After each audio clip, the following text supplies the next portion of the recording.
Muggs, your annual visit to the Grammy Roundtable. This is the opportunity that the media have to interview bunches of people, some of whom were associated with the show. A lot of people who are just there to get interviewed, right? Each year, not only does the actual event get better, but I get better along with it. Oh, I believe that's true, yes. Yes. That is very true. So Muggs is interviewing the band Sick Puppies. Sick Puppies. And see if you can make sense of this question. Do you guys find that, like, when you're writing a song and performing it, if you spend you find yourself like hours and hours working on one song, it's not really kind of going the direction you want? You find yourself that when you step away, it kind of helps to step away and come back and hear it with like fresh ears. Does that help you guys? Absolutely. That question wasn't going the way I wanted. The guy from Sick Puppies is a better man than I am. He just absolutely, there's no time for him to say anything else after that. Wow. So Brian from Sick Puppies makes the mistake of asking Muggs a question about Muggs. Oh, no. And it's about the tattoo of the beer mug, which is where he got his nickname from. And he explains at length. And the reason I got that tattoo was I was outside of which was then the Key Club. I don't know if it's still there on Sunset anymore. And I was about 240 ounces deep. And Shamrock Tattoo was across the street. And I just got this crazy, hey, I'm gonna go get a stupid tattoo of something. I've always wanted I have a whole sleeve or whatever, and my leg is done, but I always wanted a stupid tattoo. And I decided, hey, I'm going to go across the street. Didn't know what it was going to be. Walked in. I was like, I'm hammered off 40 ounces. Why not get a beer-related tattoo? So I got it on the top of my foot. I regretted it ever since. So did they get up and walk away? No. They were listened to intrigued. that whole thing? Intriguing. That's what was that was. more detail than they ever possibly could have wanted. That's more detail than we've ever heard. And we work with Muggs. All they really needed was, I was drunk. Right. Tell me about the beer mug. I was drunk. Or if he wants the long version, I was drunk and there was a tattoo parlor across the street. That's it. That's the long version. But while concise, super boring. I have to add detail to make it exciting. Wait, you thought yours was exciting? Yes. All right. Now, the only person that Muggs was actually excited to talk to at the Grammy Roundtable was the chef who makes the food. Yes. Sure. The executive chef of the Staples Center. Joe, I got to say, I don't know if you're responsible for the food that they have right here in the Lexus Club, but the Cobb salad, on point. And the pasta salad, on point. That's good. That's a good start then, right? The roast beef sandwich, on point. All right. Well, that's a good start. I'm glad. There's like a horseradishy sauce on the sandwich. Horseradish kind of. So, but I wish, I mean, if you could save me a dish from Monday night, that'd be great. All right. That was a strange request because you weren't going Monday night. No, but he could, put something in the fridge for me, like maybe some leftovers. For when? I'll see him again. I'll see. When I go to the Staples Center. Somehow I believe that. Somehow I believe that. All right. Who is Roshon Fegan? Roshon Fegan, he's like a Disney actor. He was in Spider-Man. He worked with Joe Jonas, and he actually started his own record label recently. All right, so Muggs is talking to him right after the chef, and so he's got to reference the chef. Ladies and gentlemen, KROQ audience, Roshon Fegan. This guy, he's the man, if you ask me.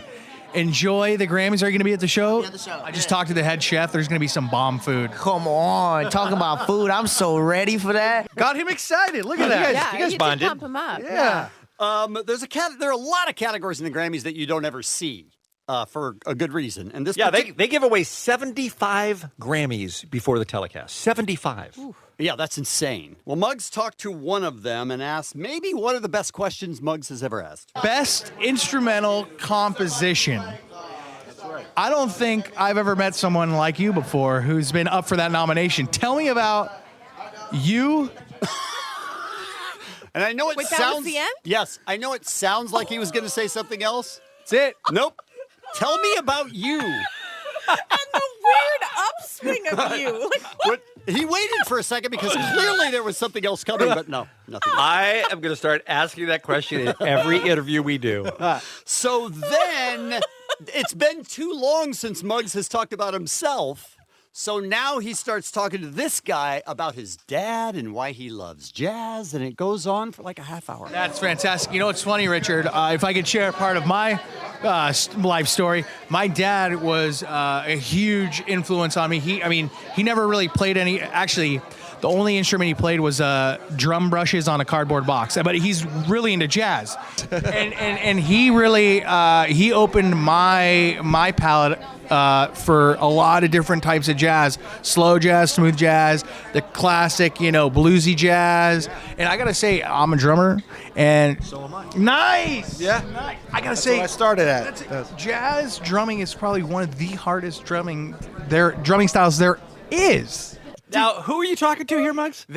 His name is Rich DeRosa. He is a music professor at the University of Texas. Okay, that was my point. You're talking to a guy who clearly knows more about this subject than you do, yet you're trying to school him on the difficalty of jazz drumming. But Bean, his dad opened up his palette. It's true. and we all know Muggs' love of jazz. All right, now he's talking to Kathy Sledge. And From Sister Sledge? Yes. Yeah. Okay. Oh. And this is a hell of a question as well. Coming up in the music industry so young. You said you were 16 when you did We Are Family. Were a lot of learning experiences? Were a lot of learning experiences was Now- that question. Muggs, what happened there was after you said you were 16 when you did We Are Family, you realized, I don't have a question. I was out. I have no idea where this is going. I got to come Done. up with something. That was it. We can play it again. Sure, we got nothing but time for that. There we go. Coming up in the music industry so young. You said you were 16 when you did We Are Family. Were a lot of learning experiences? Were a lot of learning experiences? The only thing that was missing was tell me about you. Tell me about you? All right, I don't have time for the rest right now. Maybe we can squeeze them in throughout the program. You're but- a bad Man. man. Are you telling me that God is smiling on us today? We have another round of beer mug interviews from Yes, the we Grammy do. Roundtable. Oh, I'm so happy. Yes, Muggs did a lot of good work. And he asks a lot of questions that you really have to sort of decipher to see if you can understand what they are. But in this particular question, he's going 60 miles an hour one direction and then makes a hard right. And you got your start on American Idol. I'm sorry, this is David Cook, who he's interviewing, who did win American Idol. And you got your start on American Idol. Tell me what that was like, trying to vie for a top spot on a. What season was it that you were on? What was... Having had a few days to think about it, Muggs. Yeah. What did you mean to ask there? I was trying to ask two questions in one right there. Right. What did he take away from his experience in what did he take away from his experience on American Idol? Right. And what was the second part? What season? What season was he on? Yes. Okay. I mean, is that relevant? No. He was on American Yeah, Idol and he won the season. Years Whatever- ago. Yeah. Whatever Yeah. season it was doesn't make any difference. I guess. And the question you asked, by the way, if your intention was, what did you take away? The question you asked is, what was it like trying to win it, too? Well, which that's is what very he confusing. sort of started with, yeah. Okay, all right. Another question that he had for Sick Puppies, well, it wasn't really a question, it was more of a statement. And here's my suggestion to you, Muggs. If you don't remember how the interview went with somebody, don't bring it up. Okay. Like, why would you even bring that up? I remember. You know what? Before I ended the interview, I met you guys somewhere one time, and I was trying to remember, but I've interviewed you. Hopefully, I wasn't as poor of an interviewer as I was now. Wow. What was the point of bringing up the other interview that you don't remember? I had no brain to mouth filter. Right. It just everything I think just spews But, out. okay, but you didn't have just a momentary thought of, I think I interviewed them, but I don't remember how it went? I think I was thinking out loud. Maybe. Okay, all right. Yeah. Richard DeRosa, you said, was a professor. Yes, he's a professor of music at the University of Texas. I don't feel like it's your need to tell him where the question is coming from, because I think he assumes it's coming from you with the microphone who's asking a question. Now that we've gotten past the nominations and we were talking about, and you're a drummer and of jazz, and you're a teacher and a composer and a conductor, I got to ask you, because this is coming from me. Wait. I'm gonna ask you to rate This is coming from me. Just to reiterate, I wanted to make it clear. Okay. But who else did he think this question was coming from? Christine was there. He could have thought. Right, Christine but wasn't it obvious the voice was coming from your yeah, moving mouth? guys, I don't know why I said that. All right, but wait for the question. I gotta ask you because this is coming from me. I'm gonna ask you to rate famous jazz drummers. Okay. All right. No, not all right. Yeah. Really? Hook, And then line, and sinker. Did you name him? Yeah.